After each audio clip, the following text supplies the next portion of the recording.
محمد وعلى آل سيدنا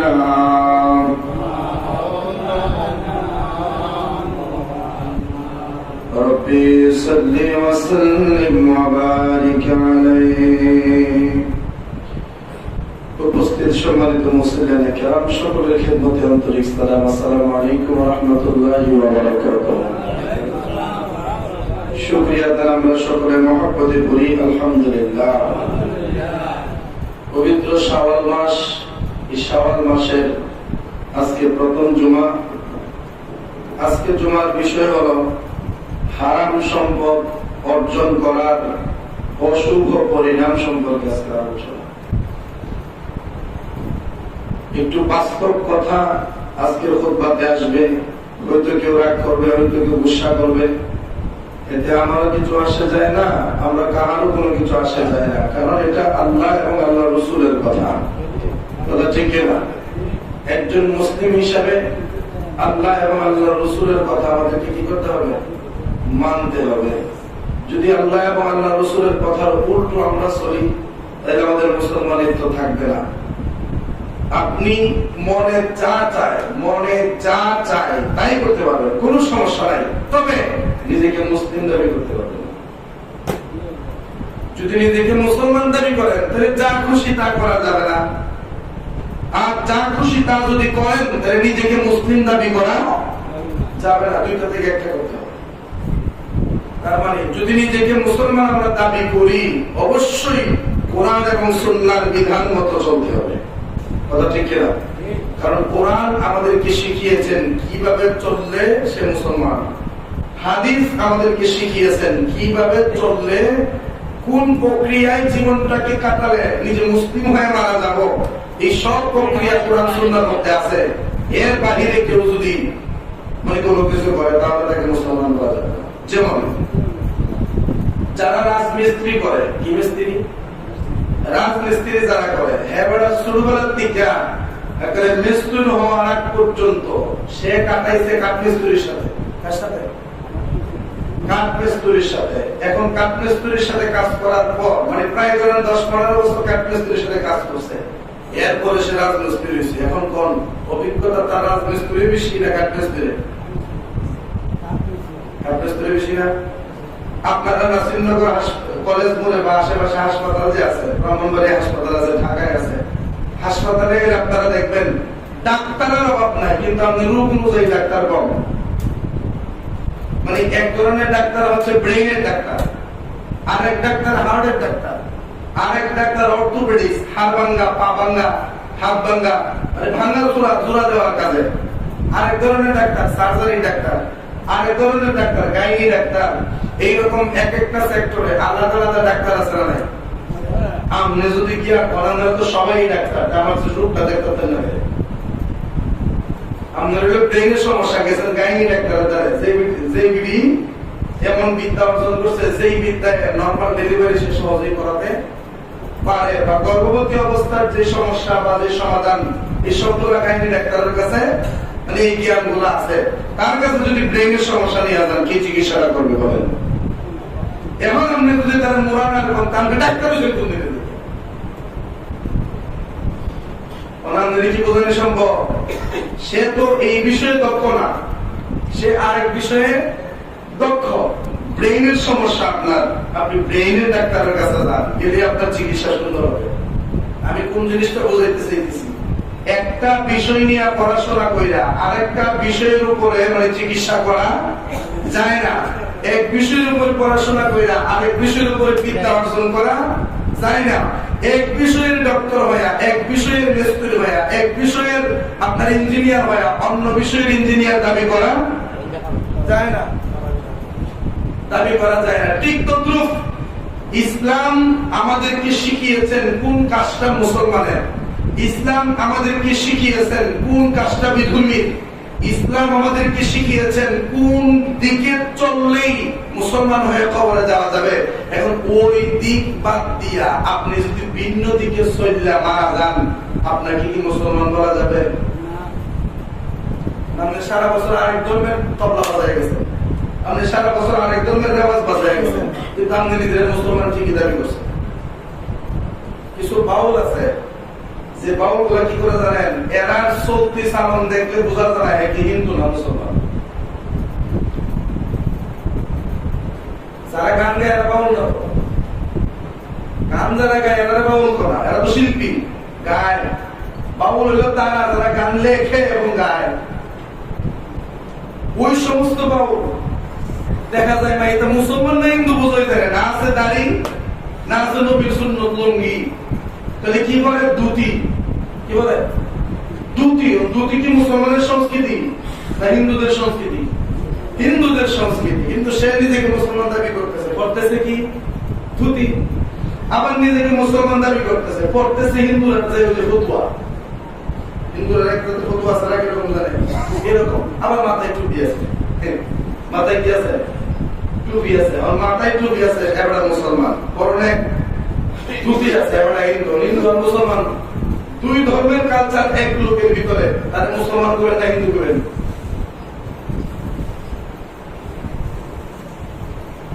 এই মুসলমান আজকে এরকম হয়ে গেছে, ঠেঙ্গের ভিতরে পাও ঢুকাই দিছে। ঠেঙ্গের ভিতরে কি? ঠেঙ্গের ভিতরে পাও, ঠেঙ্গের ভিতরে পাও ঢুকাইছে। পাওয়ার ট্যাঙ্ক কি জিনিস দুইটা একটা, পাও পাও ঠেঙ্গও পাও, কিন্তু এরা ঠেঙ্গের ভিতরে পাও ঢুকায় এখন খুঁজে পাও পাইলে ঠেং বানা, ঠেং পাইলে পাও বানা। মানে হিন্দুদের কালচারও কিছু ভিতরে ঢুকাইছে, মুসলমানের কালচারও কিছু ভিতরে ঢুকাইছে। ঢুকায় এখন নিজেই বুঝতে পারে না কোনটা মুসলমানের কালচার কোনটা হিন্দুদের কালচার। এখন লাগছে আল্লাহ শেষ পর্যন্ত বেঈমান হয়ে বান্দাটা কবরে যায়। মনে রাখবেন, মুসলমান যেভাবে খুশি সেভাবে চলতে পারে না, আর যেভাবে খুশি সেভাবে যদি মুসলমান চলে তাহলে সে মুসলমান থাকেই না।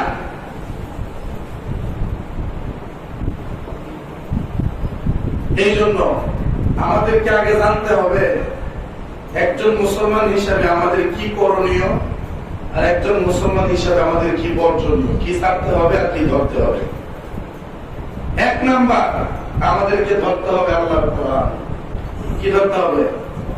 আল্লাহর কোরআন। আল্লাহর কোরআন আমাদেরকে এক নাম্বারে ধরতে হবে। দুই নাম্বার, আমাদেরকে রাসূলের পাকের সুন্নতকে আঁকড়ে ধরতে হবে। রাসূল পাকের সুন্নাত, আল্লাহর কোরআন এগুলো যদি আঁকড়ে ধরে তাহলে কি হবে? নবী বলেন আমার উম্মত ততক্ষণ পর্যন্ত গুমরাহ হবে না যতক্ষণ পর্যন্ত দুইটা জিনিসকে ধরে রাখতে পারবে। আমার উম্মতকে কেউ গুমরাহ বানাতে পারবে না, জাহান্নামী বানাতে পারবে না। আমার উম্মত যতদিন পর্যন্ত দুইটা জিনিসকে মজবুত ভাবে ধরে রাখতে পারবে।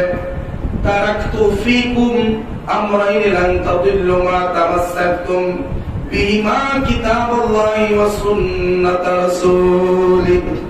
নবী বলেন দুইটা জিনিস যদি ধরে রাখতে পারো গুমরাহ হবে না, জাহান্নামী হবে না। এর মধ্যে প্রথম যে জিনিস, ওই জিনিসটার নাম হলো আমার আল্লাহর কোরআন। আল্লাহর কোরআন যদি বান্দা তুমি ধরে রাখতে পারো, নবীর উম্মত যদি আল্লাহর কোরআনকে আঁকড়ে ধরে রাখতে পারে, নবীর উম্মত যদি কোরআনকে মজবুতভাবে ধরে রাখতে পারে, কোরআনের আইন যদি নিজের মধ্যে বাস্তবায়ন করতে পারে, ওই উম্মতটারে কোন বান্দা কোনদিন জাহান্নামী বানাতে পারবে না, গুমরাহ বানাতে পারবে না।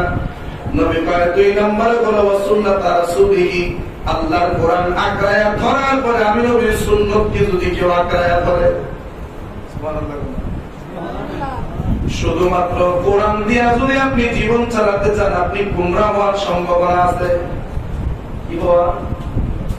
গুমরাহ মানে জাহান্নামী হওয়ার সম্ভাবনা আছে। তাহলে হুজুর এই কথাটা কেমনে করেন? কোরআন তো হেদায়েতের জন্য, এই কোরআন গুমরাহ বানাবে কিভাবে? এই কোরআনের এমন কিছু আয়াত আছে, এই কোরআনের এমন কিছু আয়াতের সারমর্ম আছে যেগুলা কোরআন নাযিলের সময় ছিল কিন্তু পরবর্তীতে এটা রহিত হয়ে গেছে। নাসিখ মানসুখ একটা বিষয় আছে। যেমন এখন একটা ঘটনা ঘটছে, আল্লাহ ওহী নাযিল করছে নবীর কাছে, নাযিল করে নবীকে বলছেন নবী গো এইটা এমন এমন করেন। নবী এমন এমন করলেন, কিন্তু পরবর্তীতে 1-2 বছর যাওয়ার পরে দেখা গেল সিস্টেমটা পরিবর্তন হয়ে গেছে। আল্লাহ আগের আয়াতটাকে পরিবর্তন করে আবার আরেকটা আয়াত আল্লাহ নাযিল করে বলেন নবী গো আগে বলছিলাম এইভাবে করেন, এখন বলতেছি এইভাবে করেন। পরে যে আয়াতটা নাযিল হয়েছে, এই আয়াতটা নাযিল হওয়ার কারণে প্রথম যে আয়াতটা প্রথম আয়াতে যে হুকুমটা এটা বাদ, এটা কি বাদ। ওই এটা বুঝতে গেলে কোরআনের সাথে কি লাগবে? হাদিস লাগবে। সুবহানাল্লাহ। যেমন নবী হাদিস মোবারকে বলেন, উম্মত আমি তোমাদেরকে নিষেধ করেছি তোমরা কবর জিয়ারত করো না, না করো।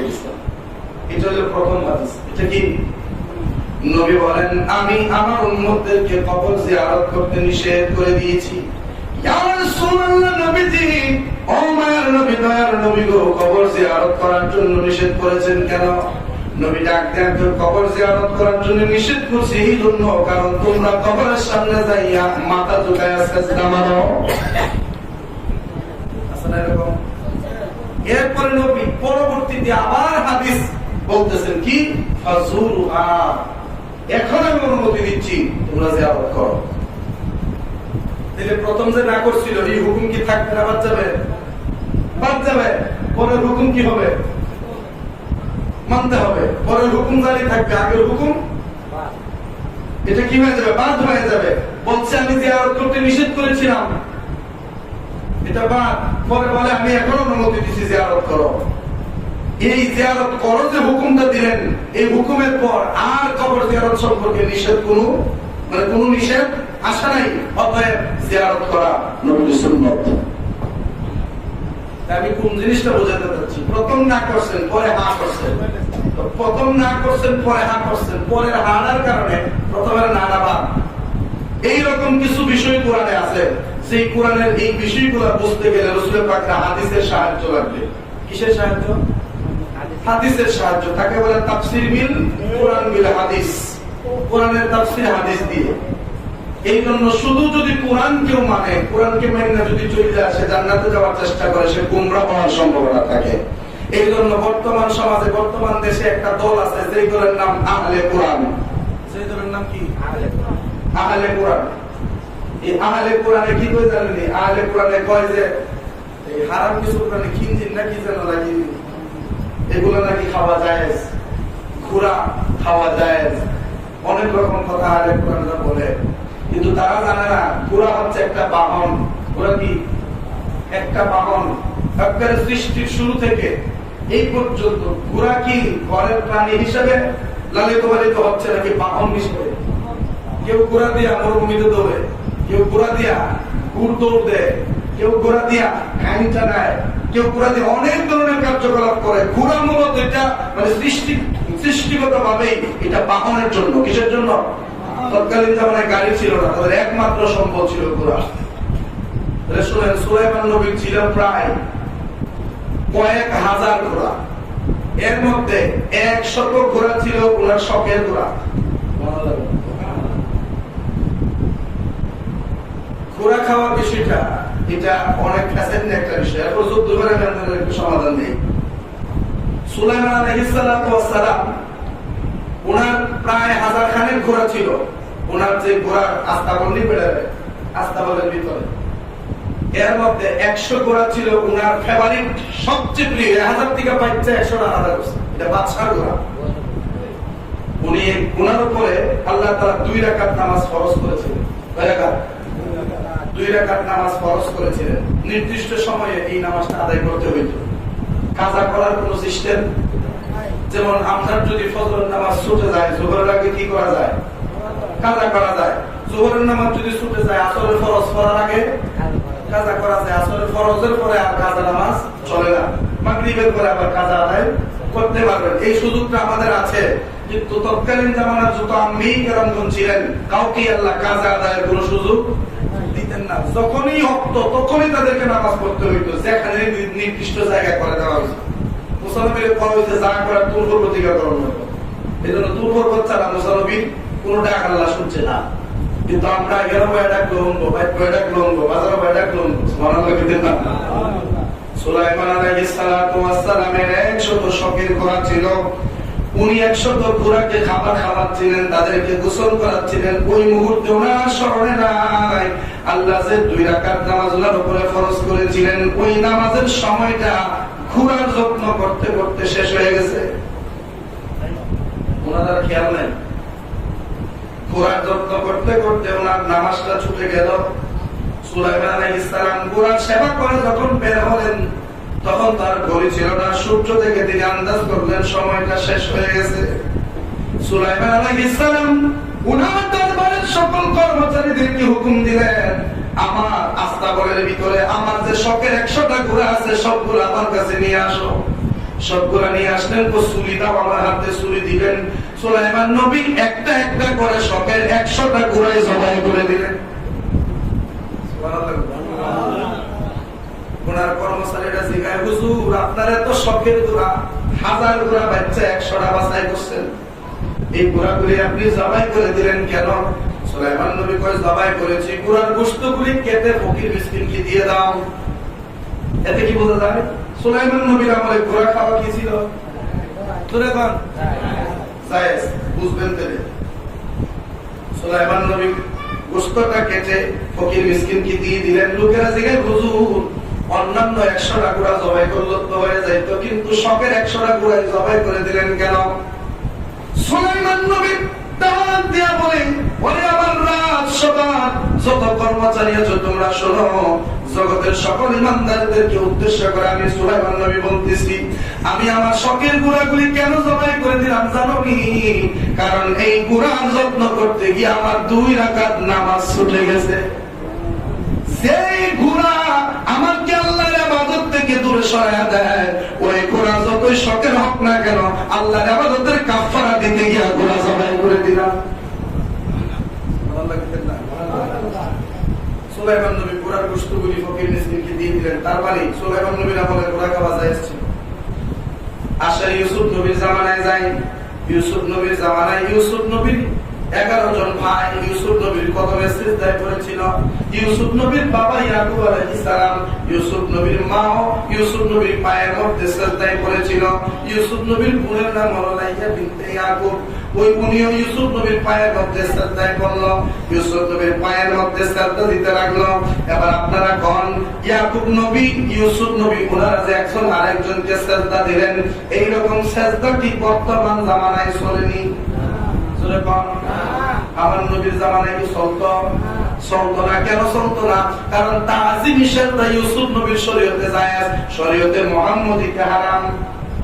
শরীয়তে মুহাম্মদীতে কি না? আমাদের নবীর শরীয়তে সম্মানার্থে সিজদা কি হারাম।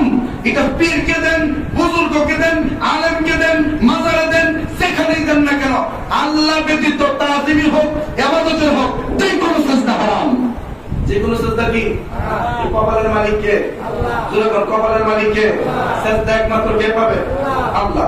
এবার আসেন, ইউসুফ নবীর পায়ে যে সিজদা দিছিল, এই সিজদা কি এখন চলে? চলে না। কেন চলে না?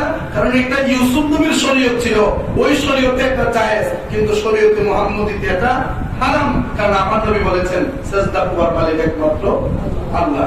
তাইলে আমরা কি বুঝলাম? সুলাইমান নবীর আমলে ছিল ঘোড়া খাওয়া জায়েজ, ইউসুফ নবীর আমলে ছিল তাজিমে সিজদা জায়েজ। তার মানে শরীয়তে মুহাম্মদীতে যেইভাবে শরীয়তে ইউসুফ নবীর তাজিমে সিজদা হারাম, সুলাইমান নবীর আমলের ঘোড়া খাবার সেই মাসালাটা শরীয়তে মুহাম্মদীতেও হারাম। শরীয়তে মুহাম্মদীতেও হারাম। এবার আসেন, এর ঘোড়া যে অনেকে খাইতেছে, খায় না অনেকে, প্রচুর বিক্রি হয়েছে ঘোড়ার গোস। এখন খুব দর করে হোটেলে হোটেলে খাইতে গেলে গরুর গোস করে নি, ঘোড়ার গোস খাওয়াইলে। একটা হাদিস আসছে এরকম, নবীজি এমন এক জায়গায় সফরে গেলেন বা যুদ্ধে গেলেন, সাহাবায়ে কেরামদের কাছে যত খাবার ছিল সকল খাবার ফুরিয়ে গেছে, একমাত্র ঘোড়া ছাড়া আর কোন সম্বল নাই। গরুও নাই, খাসিও নাই, বকরিও নাই, ভেড়াও নাই, দুম্বাও নাই, কিচ্ছু নাই, শুধু তাদের বাহন ঘোড়া আছে।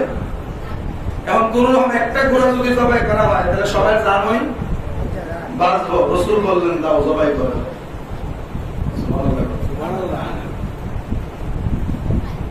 ঘোড়া তো অনেকগুলাই ছিল, এর মধ্যে রাসূল বলছেন একটা ঘোড়া জবাই করে সবাই মিলে খেয়ে নাও। জানতো বাসে কি আমরা সবাই জানি, জান বাসাই দিকে যা করার চাই তা করাই কি জায়েজ, তারপরে কি জায়েজ। জান বাসাই দিকে যদি অনেক সময় টাকাটা যদি আপনারা ধরে, আপনি জান বাঁচানোর জন্য যদি কোন যে ভাই আমার কাছে কিচ্ছু নাই, ভাই ভাই আমার মা অসুস্থ, এই সেই মিছা কথা কয়ে যদি বেঁচে যেতে পারেন, এটা আপনার জন্য জায়েজ, আল্লাহ আপনাদের ছাড় দেব। কারণ আপনি জানটা বাসাই দিকে একটা মিছা কথা বলছেন।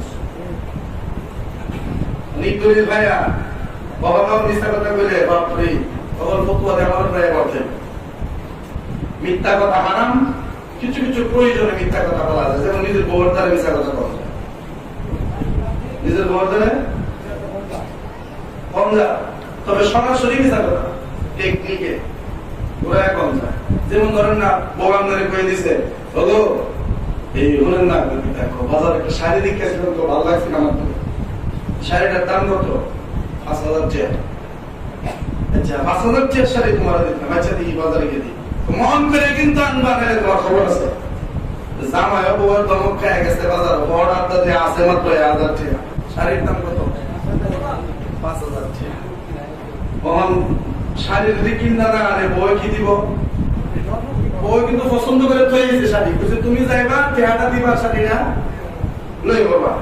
এবারে বাজারে গেছে গিয়ে শাড়িও দেখছে, সবগুলাই দেখছে, দেখে শাড়িটা টেহায় খুলাইছে না, এই জন্য আয় বসতে পারি বউয়ের দিকে শাড়ি আনছো নাকি? তখন যদি টেহা নাই বিয়া করছি রেখে কন্যা মিথ্যা কথা বুঝি।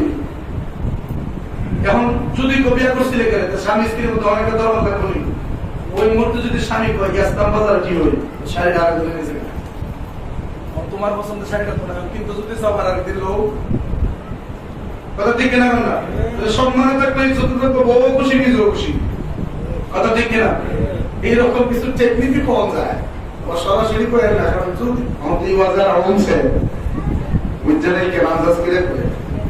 এবার আসেন তাইলে কি বুঝলাম, খোরা খাবার যে বিষয়টা এটা রাসূল অনুমতি দিছে তখন যখন কি করছিল সাহাবায়ে কেরামের জান বাঁচানোর কোনো সুযোগ ছিল না, জান বাঁচাই দিকে বলছিল জবাই করে খেয়ে নাও, যেহেতু একটা প্রাণী কিন্তু এটা বাহন জাতীয়, ওই যে অনুমতিটা দিলেন রাসূল, এটাকে হাদিস হইছে না?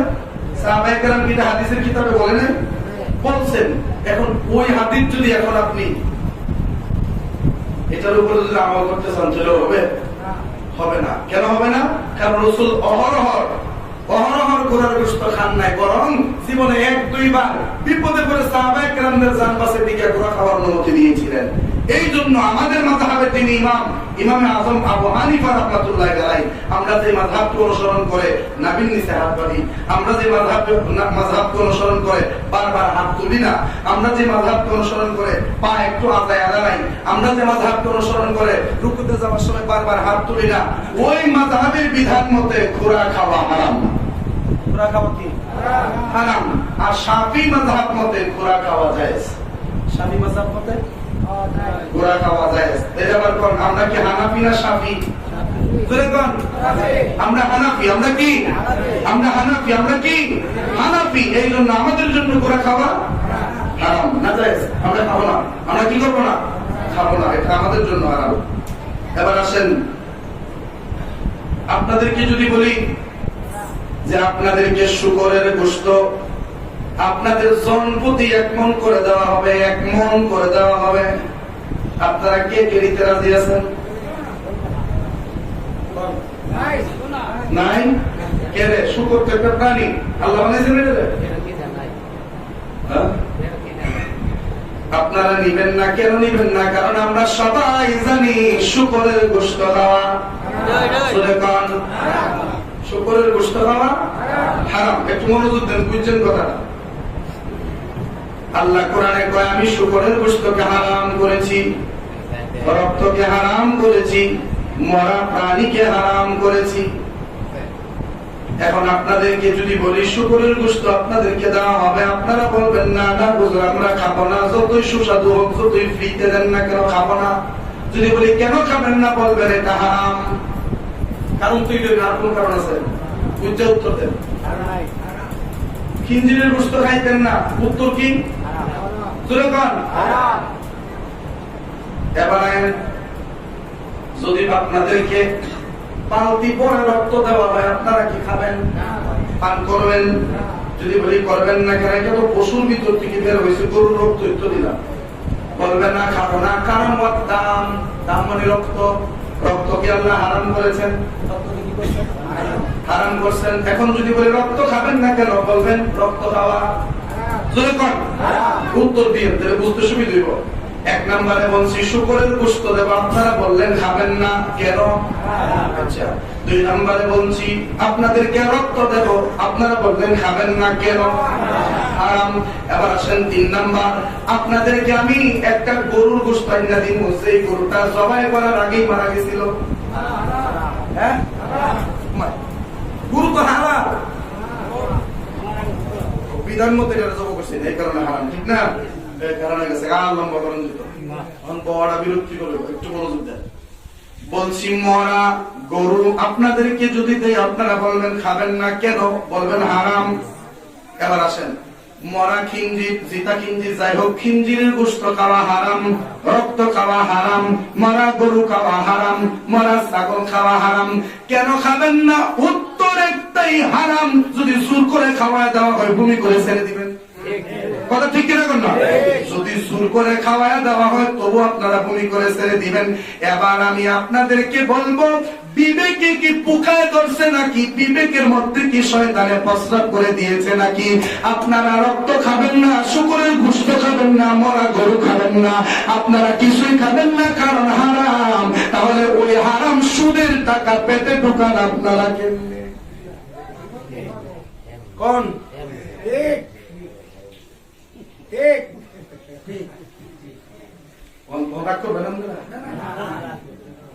খিঞ্জিরের গোশত যেই দলিলে হারাম, রক্ত যেই দলিলে হারাম, মরা গরু যেই দলিলে হারাম, এই দলিলে তো সুদের টাকা হারাম।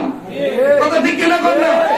এই দলিলে ঘুষের টাকা হারাম, এই দলিলে প্রতারণার টাকা হারাম, এই দলিলে ভাইয়ের হক মেরে খাওয়াটা হারাম, এই দলিলেই আপনজনের হক নষ্ট করে খাওয়াটা হারাম, এই দলিলেই পাড়া প্রতিবেশীর হক নষ্ট করে খাওয়াটা হারাম। এগুলো তো হরহ খাইতে পারেন, খিঞ্জিরের গোশত খাবেন না, পাড়ায় খান। তার মানে আমরা নিজের বেলা সব বুঝি। কথা ঠিক কিনা? আমি আগে বুঝছি, ওয়াজ আজকে বাস্তব ওয়াজ। বাবা আমার যদি আরো কঠিন করে বলি তাহলে অনেকে মাইন্ড করে ফেলবেন। আপনার নিজের ঘরের যে মেয়ে, এই মেয়ের সাথে কি আপনার বিবাহ চলবে? হারাম না? আল্লাহ তো কিন্তু সব নারী জাত তোমার লেগে হালাল, সব নারী জাত তোমাদের জন্য হালাল। নিজের মেয়েটা হারাম কেন? কারণ নিজের মেয়ে, নিজের রক্ত, নিজের রক্তের সাথে নিজের কোনো কিছু চলে না, এই জন্য কি হারাম? এটা করেন না। যদি মাতার বাইরে খুনও করে না, আমরা তো এটা সম্ভব না, হারাম। ইসলামের বিধান একদিক দিয়ে মানবেন, অপর দিক দিয়ে ছেড়ে দেবেন। ওই জন্যই বলছিলাম, একবার নিচে পড়ছে দুটি, মাথার পড়ছে দুটি। মাথার টুপি নিচে ধুতি, ধুতি কি মুসলমানের সংস্কৃতি না হিন্দুদের? অর্ধেক হিন্দু আর তাই অর্ধেক মুসলমান, হিন্দু করে না মুসলমান।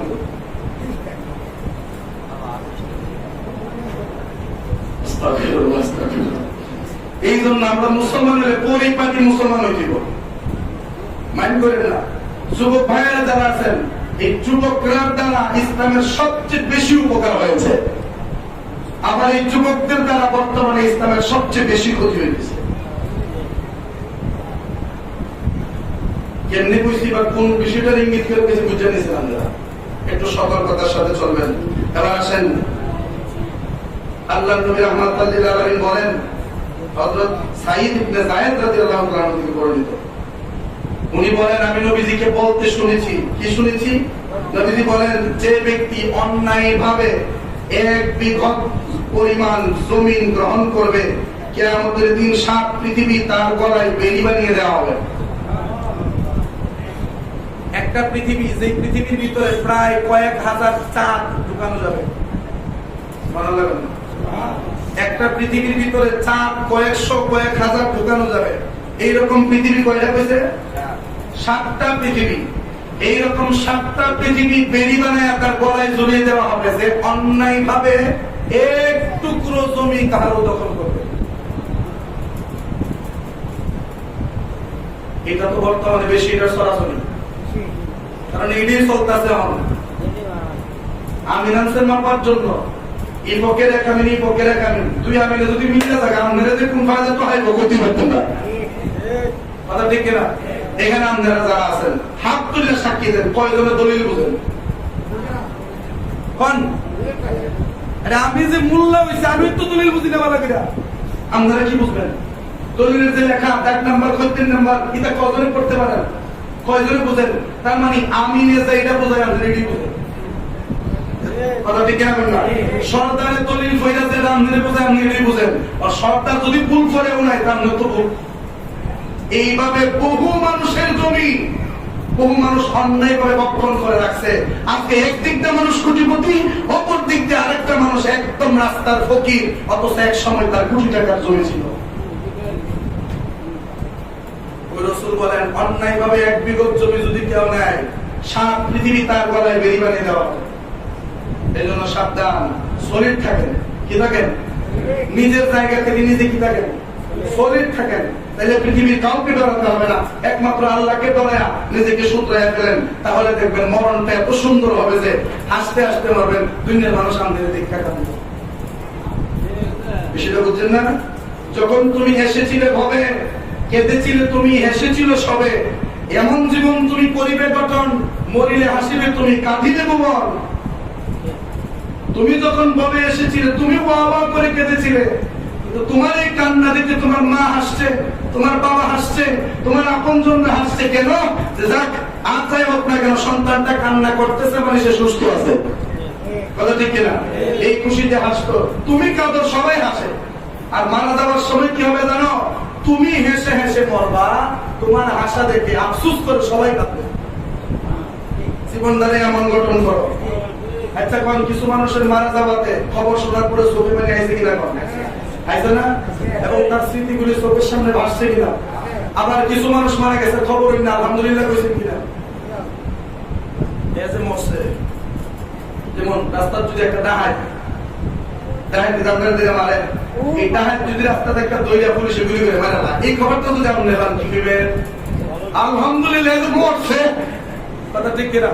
ওই সাপ সাক্ষী আমরা একটা দেখছিলাম দেওরানা সোহাটা থেকে আসার সময়, দেওঘর থেকে আসার সময় বছরের পরে দিয়ে গুলি বের উচিত করে হলে করছে। জীবনের প্রথম গুলি মরা দেখছিলাম, দেখিয়া একটুখানি আফসোসও লাগছে না, বরং আলহামদুলিল্লাহ কইছি রাস্তার দিকে একটা কুত্তা মরছে। কথা ঠিক কিনা? না রাস্তার দিকে একটা কুত্তা মরছে। গত রাত্রে নূরপুরের একটা লোককে বেড়িবাঁধে ধরে রাত 8টার সময় কুবায় হলে ধরেছে। অনেকে পাইছেন, আমরা ফেসবুকে পেয়েছি। অনেক বেড়িবাঁধ দিয়ে তো আমরা 8টা 9টা 10টা 11টা টাইমের কোন মিল নেই, আমরা কতবার আসা যাওয়া করছি। তাহলে তো এই বিপদে পালাইছে না, কিন্তু এই লোকটারে দইটা কুবায় মোটরসাইকেল তো নিছে, লাখ-খানেক টাকাও নিছে, এবং তারে মাইরা কুবায় হলে ধরেছে। বাঁচবো কিনা সন্দেহ, ওরা চিহ্ন করে রাখছে না, বন্ধ করে নিয়েছে। এখন কোন যারা এই কামটা করলো, সাধারণ একটা মানুষের এত বড় ক্ষতিটা করলো, এটিতে মাইরা হলে আমরা কি বেজা না খুশি? এরাও তো মানুষ। একই আমি মানুষ হইয়া যদি আমি মারা যাওয়ার পর মানুষ হাসে আর আলহামদুলিল্লাহ কয়, এই মানব জীবনের সারাটা কোথাও নাই। জান বাথরুমের ট্যাঙ্কিতে চাপ দিয়ে মারেন আপনি। একটা দুষ্ট কুকুর, সেই কুকুরটা মানুষের দাঁড়ায়, মানুষের কষ্ট দেয়, এই কুকুরটাকে কেউ যদি ইঞ্জেকশন দিয়ে বা কোনোভাবে মেরে ফেলে, মানুষ খুশি না? খুশি। দুষ্টটা একটা মস্ত পাচ্ছি। আরেকটা কুকুর যে কাউরে কষ্ট দেয় না, কাউরে মারে না, ভক ভক করে না, বরং উল্টা এলাকা ভাড়া দেয়, বাড়ি ভাড়া দেয়, এই কুত্তাটারে যদি আপনি মারেন, মানুষই করব যে আগের কুত্তাটারে মারছে, যেই লোকটা আগের কুত্তাটারে মারছে, ওই মানুষটাই করবো এই কুত্তাটারে মারা। তো কি হয়েছে না রে? কথা ঠিকই না? অত সেই আরেকটা কুত্তা মারছে, এভাবে করতেছে যে আরেকটা মারে, স্ত্রীটা মারাটা তো ঠিক হয়েছে না। কেন? ওইটা দুষ্ট আছে, এটার কারণ আছে, এই জন্য মারছি। এটার তো কোনো কারণ নাই, কোনো দোষ নাই, এটা মারলে কেন? তার মানে কুকুর হইলেও দেখা যায় একটা মারলে মানুষ খুশি, আরেকটা মারলে মানুষ বেজা। তার মানে দুষ্ট গোয়ালের চাইতে শূন্য গোয়াল বাবা। কথা ঠিক কিনা? দুষ্ট মুসলমানের চাইতে যে মুসলমান ইসলামের ক্ষতি করে, এইরকম মুসলমানের চাইতে মুসলমান না থাকা ভালো। মুসলমানের মুসলমানের মতো হন। ফিলিস্তিনের পক্ষে কয়জনে আজকে যদি রাজপথে ডাক নামে, কয়জনে নাম দেন? কয়জন? আরে না, যদি একটা পারমাণবিক উঠে ছাড়ে, পারমাণবিক লাগতো না, ছোট্ট একটা রকেটের বোমা উপরে যদি এটারে ক্রাশ করে, তাহলে দেখবেন এটার আওয়াজে পুরো 1200 সালে মানুষ খুব বন্ধ। অথচ জমিনে বানাইছে না মুখে খালি ফুটছে ভুলে ফুটছে আর কি এটা এতে আমরা লাগিয়ে যাবে অথচ ফিলিস্তিনিরা প্রতি মুহূর্তে মুহূর্তে এরকম বোমার আঘাতে জর্জরিত হইতেছে গত একটা আঘাতে 500 মানুষ জায়গায় শেষ ওই এলাকার প্রেসিডেন্ট পর্যন্ত প্রধানমন্ত্রী পর্যন্ত শেষ বাবা মুসলমান হইলে ফিলিস্তিনের মতো হন মুসলমান হইলে কাশ্মীরের মুসলমানের মতো হন মুসলমান হইলে লেবাননের মুসলমানের মতো হন মুসলমান হইলে আপনার মিয়ানমারের মুসলমানের মতো হন সৌদি মুসলমানের মতো হওয়ার দরকার নাই সৌদি যদি মুসলমানের মতো মুসলমান হইত সবার আগে তো সৌদি থেকে প্রতিবাদ হওয়ার কথা ছিল বলেন এই পর্যন্ত সৌদি থেকে কোন ঘোষণা পেয়েছেন বলেন আপনার ইয়ামেনের সৌদি থেকে ফিলিস্তিনের দূরত্ব আর ইয়ামেন থেকে ফিলিস্তিনের দূরত্ব দুটোর দূরত্ব বিবেচনা করলে দেখা যায় সৌদি কাছাকাছি ফিলিস্তিন থেকে সৌদি কাছে ইয়ামেন দূরে ফিলিস্তিন থেকে সৌদি কাছে ইয়ামেন দূরে সেই ইয়ামেন গরিব রাষ্ট্র ওই রাষ্ট্র ফিলিস্তিনের পক্ষে মিসাইল ছাড়ে